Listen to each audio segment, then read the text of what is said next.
আমাদের মারবেন না, আমাদের ছেড়ে দিন। এই চুপ চুপ চুপ কর, নাহলে সবাইকে মেরে ফেলবো। ইয়া আল্লাহ সাহায্য করো, ইয়া আল্লাহ সাহায্য করো, ইয়া আল্লাহ সাহায্য করো। তাড়াতাড়ি টাকা পয়সা সোনা দানা যা আছে বের কর। আল্লাহর দোহাই লাগে আমাদের ছেড়ে দিন। কিরে, টাকা পয়সা বের করলি? না হয় মেরে ফেললাম। আমাদের ঘরে কোনো টাকা পয়সা নেই।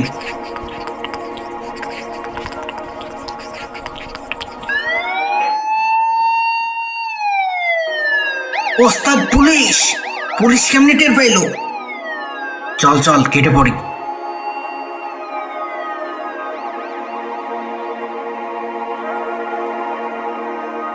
আরে টাকা পয়সা তো কিছুই নিতে পারেনি, এত কান্নার কি আছে তাহলে? টাকা পয়সার জন্য তো কাঁদছি না, আর যদি আপনার কিছু হয়ে যেত? তো কি হতো, মরে যেতাম। মরে তো যেতেন, কিন্তু যেতেন বেঈমানদার হিসেবে। আপনার সাথে বেহেশতে থাকার স্বপ্ন আমার কোনোদিন পূরণ হতো না। আরে বাদ দাও তো। এখন থেকে তো আপনি অন্তত নামাজ পড়া শুরু করতে পারেন, একটু সৎভাবে ব্যবসা করতে পারেন। এখন ঘুমাও তো। জায়েদা অত্যন্ত আল্লাভীরু এক মহিলা, কিন্তু কোনোভাবেই তার স্বামীকে ঈমানের পথে আনতে পারে না। সে এলাকার একজন ভেজাল ব্যবসায়ী হিসেবে পরিচিত। ওই মিয়া, আপনার মালে ভেজাল থাকে কেন? কেন ভাই, কি হয়েছে? এক বস্তা ছোলা কিনেছি, অর্ধেক নষ্ট। ছোলা তো সব ওই রকমই। কে বলেছে? পাশের দোকানের ছোলাই তো অনেক ভালো। আপনার ভেজাল জিনিসের জন্য আমারও লস হয়। নিজে সৎভাবে ব্যবসা করেন না, আবার অন্যকেও কি করতে দিবেন না? আইসে আমার সৎ ব্যবসায়ী। জিনিসপত্রের যা দাম, পণ্যে ভেজাল না দিলে লাভ করব কিভাবে? আর খাবই বা কি? আমাদেরও তো পরিবার আছে। হঠাৎ বাড়ির বাইরে পুলিশের সাইরেনের শব্দ।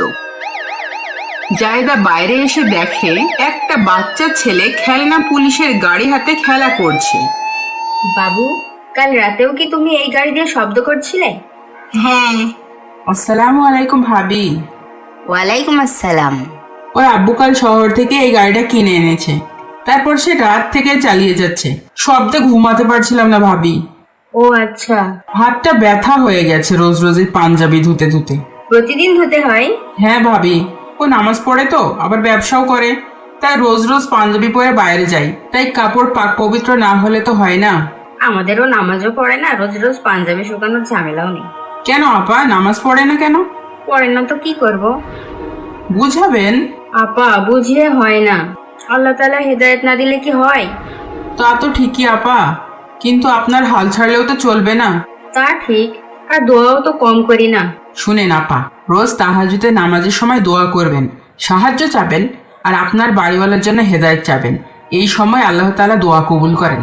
হ্যাঁ আপা, এই একটা কাজই এখনো করা হয়নি। আজ থেকেই আমি তাহাজ্জুদে নামাজ পড়বো ইনশাআল্লাহ। আচ্ছা আপা, তাহলে গেলাম, আমাদের বাড়িওয়ালা আবার খেতে আসবে এক্ষুনি। ও আচ্ছা আপা, যান। আসসালামু আলাইকুম। ওয়ালাইকুম আসসালাম। মাঝরাতে যখন স্বামী সন্তান ঘুমাচ্ছে, ইয়া আল্লাহ, আপনি দয়াময়। আপনি আমার স্বামীকে হেদায়েত দান করেন, যেন সেও আপনার পথের সন্ধান পায়। হে আল্লাহ, আপনি আমার এই দোয়া কবুল করেন। আমিন। পরদিন সকালে শামসুদ্দিন দোকান থেকে ফিরে জায়েদাকে বলে, গতবারের যে পুরানো সোলার বস্তাটা আছে না, ওইটা একটু রোদে দিও তো। ওগুলা তো নষ্ট হয়ে গেছে, ওগুলা আবার রোদে দিতে হবে কেন? যা বলি তাই করো। কিছু নতুন ছোলা কিনে আনবো, আর একসাথে মিশিয়ে চালিয়ে দেবো এবার। আল্লাহর দোহাই লাগে, আপনি এই ভেজাল ব্যবসা বন্ধ করুন। আল্লাহ ব্যবসাকে হালাল করেছেন, আর আপনি ভেজাল মিশিয়ে হালালকে হারাম করছেন। যা বোঝো না তা বলতে এসো না তো। সামনে রমজান মাস আসছে, টাকা পয়সা লাগবে না? এই একটা মাসই তো লাভের মাস। এই লাভ করতে গিয়ে তো আখিরাতে লস হয়ে যাচ্ছে। জানেন না, হারাম উপায়ে জীবনযাপন করলে কোনো ইবাদতই কবুল হয় না। যাও যাও, তোমার এই উপদেশ বন্ধ করো।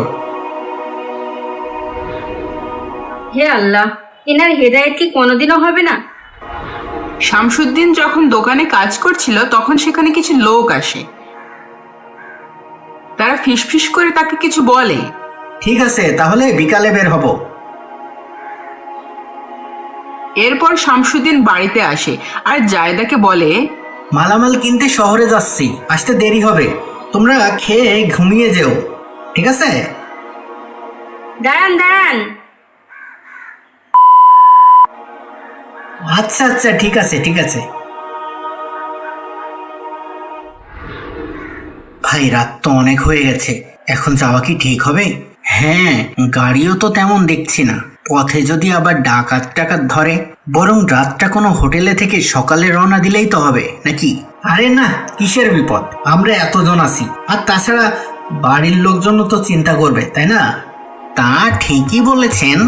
আর তাছাড়া এখনো এত রাতও হয়নি। চলেন তাড়াতাড়ি যাই।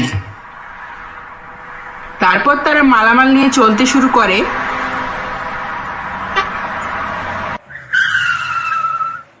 কি হলো? রাস্তার উপরে গাছ পড়ে আছে। নামা ঠিক হবে? দাঁড়াও, সবাই একসাথে নামি। এই যা আছে সব দে, হয়তো শেষ করে ফেলবো। ভাই দয়া করেন, এগুলো আমাদের কষ্টের মালামাল। এগুলো নিলে এবারে রোজে আমাদের না খেয়ে থাকতে হবে। চুপ চুপ, একটা কথা বললে আগে তোর জান যাবে। যা আছে দে। ওস্তাদ, কথাই কাজ হবে না, তুই একটাকে মেরে দিই। আল্লাহ সাহায্য করো, আল্লাহ সাহায্য করো, আল্লাহ সাহায্য করো। ভাই আমাদেরকে ছেড়ে দেন ভাই। দাঁড়ান দাঁড়ান, যদি কোনো বিপদ আপদ হয় এই দোয়াটা একটানা পড়বেন। আমি কখনো এই দোয়া পড়ে ব্যর্থ হইনি। যেন দোয়াটা বলেছিল, লা ইলাহা ইল্লা আনতা সুবহানাকা ইন্নী কুনতু মিনাজ জালিমিন। লা ইলাহা ইল্লা আনতা সুবহানাকা ইন্নী কুনতু মিনাজ জালিমিন। কিরে, তাড়াতাড়ি বের কর, না হলে এক কোপে শেষ করে দেব। আমাদের মায়েরেন না ভাই, ভাই আমাদের বাচ্চাগুলো এতিম হয়ে যাবে ভাই। লা ইলাহা ইল্লা আনতা সুবহানাকা ইন্নী কুনতু মিনাজ জালিমিন। লা ইলাহা ইল্লা আনতা সুবহানাকা ইন্নী কুনতু মিনাজ জালিমিন। আচ্ছা, আমার এই দোয়া কি কেউ শুনতে পাচ্ছে? আমি তো মনে মনে পড়ছি। এই বিপদ থেকে কিভাবে রক্ষা পাবো? ওস্তাদ, পুলিশ! তাড়াতাড়ি পালা, তাড়াতাড়ি পালা। আল্লাহ বাঁচিয়েছে। চলো চলো, তাড়াতাড়ি এখান থেকে সরে পড়ি। নিজের অজান্তেই শামসুদ্দিনের চোখ দিয়ে পানি গড়িয়ে পড়ে। মনের ভিতরে একটা অদ্ভুত অনুভূতি কাজ করে। বাড়ি ফিরে সে তার স্ত্রীকে কিছুই জানায় না। রোজার আগের দিন তার দোকানে অন্য এক ব্যবসায়ী এসে বলে, ভাই কিছু পুরনো মাল আছে, কিনবেন? কম দামে দিয়ে দেব। না ভাই, লাগবে না, গতকালই নতুন মাল কিনেছি। ভাই কম দামে দিয়ে দেব, কিন্তু নতুন গোলার সাথে মিশিয়ে চালাইতে পারবেন। সন্ধ্যায় দোকান বন্ধ করে বাড়ি আসে শামসুদ্দিন। টুপিটা দাও তো। টুপি? টুপি কি করবেন? আজ থেকে নামাজ পড়তে যাব। ইয়া আল্লাহ, সত্যি বলছেন আপনি? আল্লাহ আমার দোয়া কবুল করেছে। রমজানের সমস্ত রোজা রাখারও নিয়ত করেছি। সুবহানাল্লাহ। আল্লাহ আমাকে পথ দেখিয়েছেন। আমি আর ভেজালের ব্যবসাও করব না, এখন থেকে সৎভাবে চলবো। আল্লাহ তাআলা নিশ্চয় আপনাকে সৎ পথে পরিচালিত করবেন ইনশাআল্লাহ। আজ থেকে আমি নতুন জীবনে পা বাড়ালাম, তুমি আমার পাশে থেকো। আমি সব সময় আপনার পাশে আছি। এখন আমি নামাজ পড়ে আসি। আসসালামু আলাইকুম। ওয়ালাইকুম আসসালাম। জায়দার চোখ দিয়ে আনন্দের অশ্রু গড়িয়ে পড়ে। কেমন লাগলো আমাদের আজকের গল্পটি কমেন্টে জানাতে ভুলবেন না। আরো মজার মজার ইসলামিক গল্প পেতে আমাদের চ্যানেলটি এখনই সাবস্ক্রাইব করুন।